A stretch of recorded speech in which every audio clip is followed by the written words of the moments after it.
ադրբեջանական մեդիայում սկսեցին տարածել շատ տարբեր սուտ ստահոդ լուրեր եւ մասնավորապես այն ժամանակ մենք հասկանում ենք այն պետական էր հեռուստատեսությունը, մամուլը նույնպես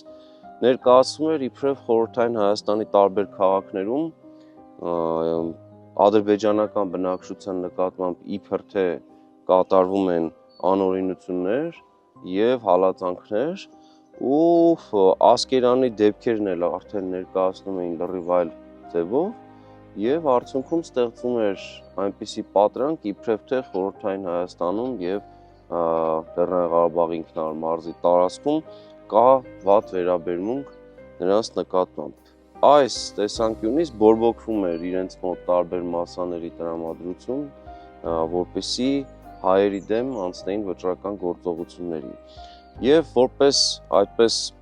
շարժիչ ուժ լրացուցիչ կայծ եղավ այս ամենի մեջ խորհրդային միության դատախազության հայտարարությունը այն մասին որ համամիութենական եթերով որ փաստորեն իբրև թե ասկերանի դեպքերի ժամանակ հայերի գործողություններից են դժող ադրբեջանցիները եւ մասնավորապես երկու սպանվածի մասին հաղորդվեց եւ հատկապես Կատուսևի ելույթից հետո գլխավոր դատախազի ստացվեց որ կենտրոնը եւս հաստատում էր ադրբեջանական նարատիվը ադրբեջանական տարբերակը դեպքերի մեկնաբանության Նախագծի գլխավոր գործընկերն է Converse բանկը ֆինանսական աշխարհի ձեր հուսալի գործընկերը